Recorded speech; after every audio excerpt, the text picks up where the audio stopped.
que a partir do recebimento da denúncia, quem alega deve comprovar sem margem razoável de dúvida, sem dúvida razoável.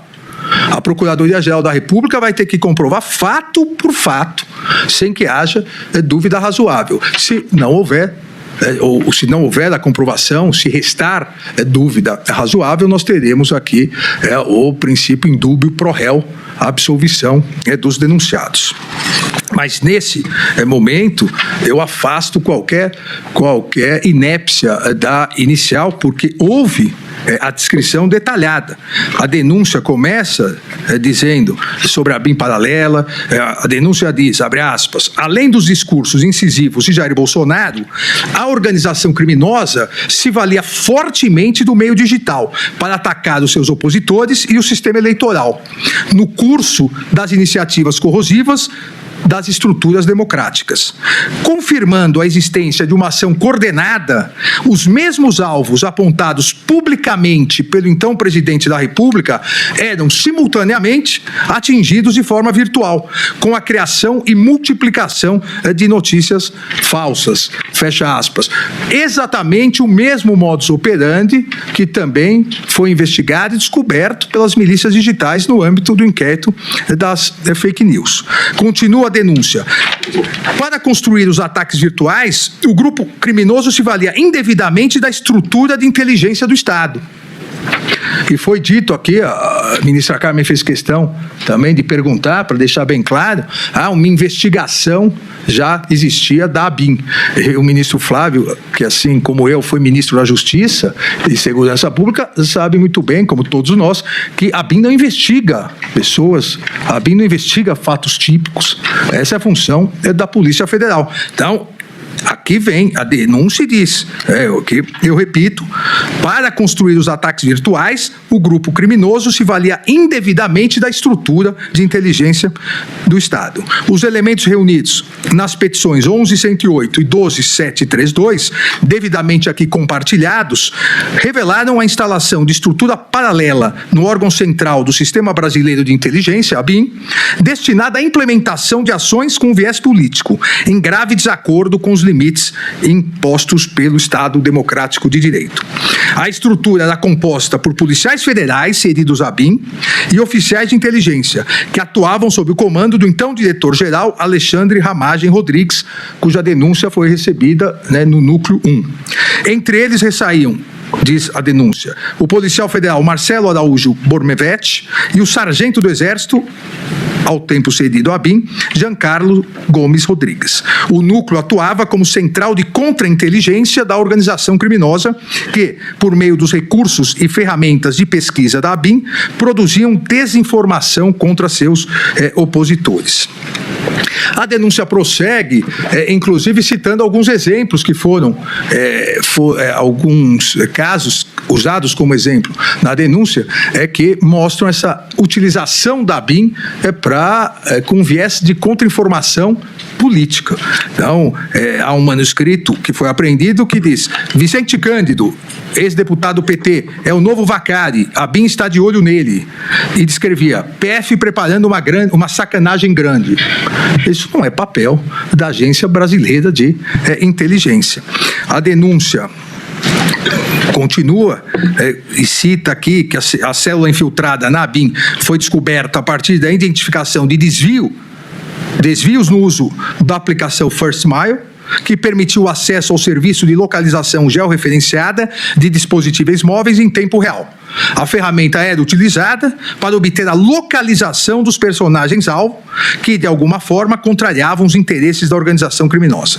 Em poder das informações, o grupo realizava ações de campo e armava vínculos falseados com fatos que os constrangessem. A utilização, como eu disse, das técnicas de milícias digitais.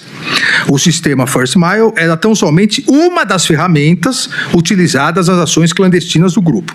Identificou-se também o uso de sistemas ilegítimos para ocultar rastros e expedientes impróprios nos casos de alvos mais sensíveis. A partir daí, a descrição da especificidade dos núcleos, há aqui a indicação que Giancarlo Gomes Rodrigues era subordinado direto de Marcelo Bormevetti e, por meio de seus acessos, realizava as pesquisas do sistema First Mile.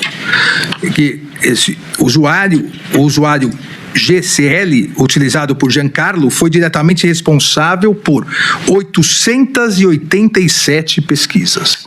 887 pesquisas, além de outros possíveis acessos realizados por meios de senhas compartilhadas, e cita aqui as senhas compartilhadas. Também a denúncia aponta que foram identificados diálogos de WhatsApp entre Bormevetti e Giancarlo, em que o primeiro indicava alvos que deveriam ser pesquisados por Giancarlo. Os nomes levantados nas conversas claramente não partiam de decisões estratégicas de Estado ou do trabalho regular na Agência Brasileira de Inteligência. O material construído por essa célula de contra-inteligência, afirma a denúncia, era posteriormente repassado a vetores de propagação em redes sociais, perfis falsos, perfis cooptados, aquela mesma estrutura, já cheguei a dizer aqui no Núcleo 1, aquela mesma estrutura de produção de notícias fraudulentas para difamar, no caso, várias vezes o Poder Judiciário, o Supremo Tribunal Federal e seus membros, o Tribunal Superior Eleitoral. A partir disso se produzia, o núcleo produzia perfis falsos, robôs e pessoas engajadas nessas milícias digitais divulgavam. A partir disso o núcleo político aparecia para dar voz a essas notícias. Ou seja, olha, nas redes sociais o que estão falando, e, entre aspas, lavavam a notícia que tinha sido produzida por eles mesmos, de forma fraudulenta. Ao chegar no núcleo político e o núcleo político reverberar isso, aí, como era o núcleo político que estava falando, a imprensa acabava divulgando o que esse núcleo político falava. Então, a origem ilícita acabava, entre aspas, como se fosse uma lavagem de dinheiro, aqui uma lavagem de notícias fraudulentas, a origem da notícia acabava desaparecendo.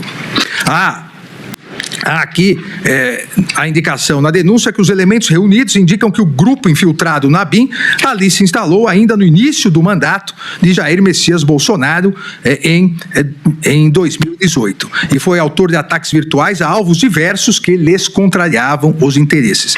E cita aqui um caso interessante de um fiscal do IBAMA que entenderam que tinha atingido a honra do presidente e, a partir disso, fizeram eu diria, uma blitz em relação a esse fiscal do IBAMA. Ministro Alexandre, Vossa Excelência permite apenas uma breve observação sobre isso que Vossa Excelência acabou de mencionar quanto ao grau de danosidade ou de lesividade que emerge dos meios empregados.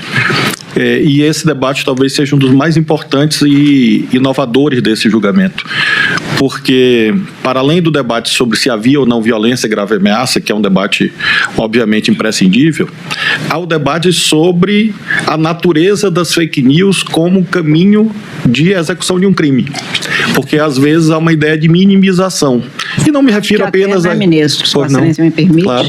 Aparteando a parte. Eu acho que a Alexandre concorda, eu concordo.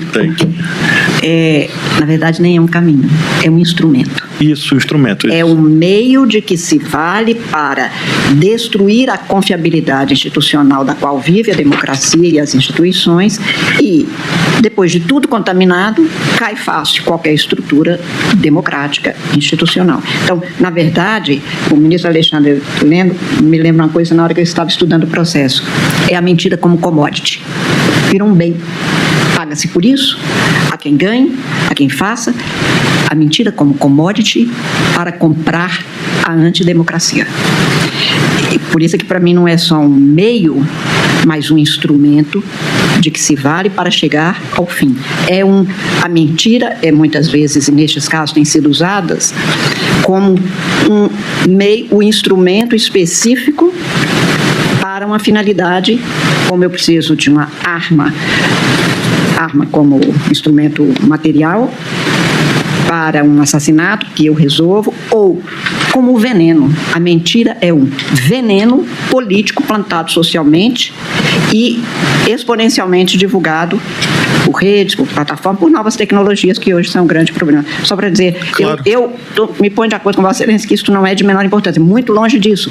Se fosse, os tribunais constitucionais do mundo inteiro não estariam tendo, neste tema relativo à responsabilidade, legalidade e o emprego lícito e legítimo de tecnologias, e qual é o ilícito dessas redes, os tribunais constitucionais não estariam debruçando isso como o principal tema hoje de preocupação para a rigidez democrática e a garantia das liberdades públicas. Muito obrigada. Vossa Excelência, a ministra Carmen já expôs, obviamente, com mais brilho o que diria, e, portanto, eu apenas acresço a repercussão disso no campo penal, porque aí, de fato, é um tema absolutamente inovador que o ministro Alexandre está a abordar, que é típico do nosso tempo, porque quando nós olhamos, Vossa Excelência acabou de mencionar veneno, explosivos, lembremos, ministro Zanin e ministro Fux, do homicídio qualificado, e, claro que por analogia. E lá tem veneno, explosivo, etc., e diz lá, qualquer meio insidioso ou cruel. O que é o insidioso? É o dissimulado. O anonimato da rede social, por simetria, acaba sendo um meio insidioso, porque ele é dissimulado. Então, não é possível, nesse julgamento e qualquer outro, imaginar que apenas copiou, colou, apenas encaminhou, não escreveu, apenas reproduziu o que viu, como se fosse algo de menor reprovabilidade.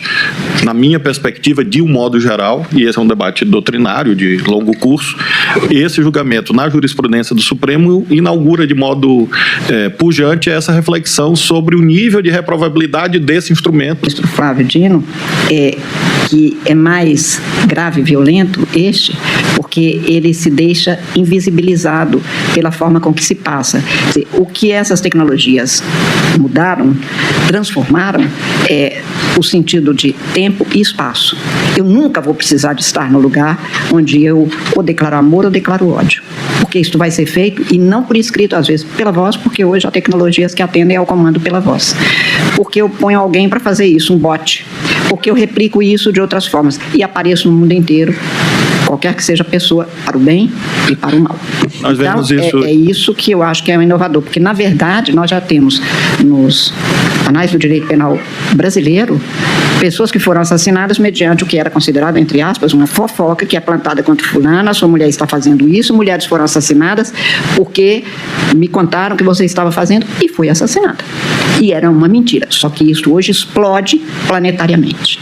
Então, o potencial de estrago tira do espaço físico, mas mantém no espaço de ação política ou antijurídica, antissocial, porque ela entra na mente das pessoas. Eu lembro, ministra Carmen, e para realmente concluir, não abusando do relator, um caso terrível de instigação a suicídio de um jovem de 19 anos que foi instigado ao suicídio às 19 horas do dia que ele fez 19 anos, se jogando do 19º andar de um prédio. Esse caso aconteceu no Brasil e eu tive conhecimento dele e mostra exatamente essa penetração subjetiva que Vossa Excelência fez alusão. Obrigado, ministro. Eu que agradeço a parte e as considerações que mostram realmente, por isso que também iniciei colocando no contexto, mostram a importância de se combater, como esse Supremo Tribunal Federal vem fazendo, de se combater essas milícias digitais, que por meio de notícias fraudulentas tem vários objetivos, e um deles que é o tratado nesses autos, um deles é possibilitar, e foi a tentativa de possibilitar a continuidade do poder, conforme narra a Procuradoria-Geral da República, e eu estudei isso, inclusive a minha tese de titularidade da USP, esse novo populismo digital extremista. Não é só no Brasil, e a denúncia a partir das provas produzidas pela Polícia Federal demonstram que todo modus operandi o mesmo modus operandi das milícias digitais no mundo todo, que tentam, a partir do ataque aos pilares da democracia, tentam usurpar o poder. E isso vem demonstrado, e como eu disse, a prova da materialidade, isso vem demonstrado ao longo de toda a investigação da Polícia Federal e consubstanciado na denúncia. Os ataques ao Poder Judiciário, os ataques à urna eletrônica, os ataques à lisura das eleições, numa tentativa, a partir dessas notícias fraudulentas, sendo repetidas, e chegando, instrumentalizando, como disse a ministra Carmen, essa organização criminosa, para, num determinado momento, jogar parcela da população contra os poderes constituídos. Não se pode, de maneira alguma, relativizar a força, que pode ser uma força maléfica, das redes sociais. As redes sociais não são boas nem ruins. Aqueles que as utilizam podem utilizar de forma boa ou não. Todos se recordam que, da mesma forma que aqui é narrado a utilização, inclusive, da Agência Brasileira de Inteligência, de órgãos de Estado para produzir desinformação, para produzir notícias fraudulentas, para tentar contra as instituições, da mesma maneira as redes sociais foram utilizadas para a festa da Selma, o churrasco da Selma, a festa da Selma, no dia 8 de janeiro. Então, é gravíssima a imputação feita pela Procuradoria-Geral da República. Exatamente por isso é importante analisar e colocar esse núcleo de produção de desinformação dentro do contexto da organização criminosa. Obviamente, materialidade é comprovada, o que deve ser comprovado a partir da ação penal é a autoria. Mas a denúncia, ela descreve, e depois, no detalhamento de cada uma das condutas, eu irei apontar alguns fatos, mas diz que as ações ilícitas realizadas pela denominada ADIM paralela, de forma indubitável, consistem em atos executórios relevantes do plano de crimes contra as instituições democráticas, por potencializarem a animosidade social contra as instituições, enfraquecendo-as e restringindo-lhes o exercício.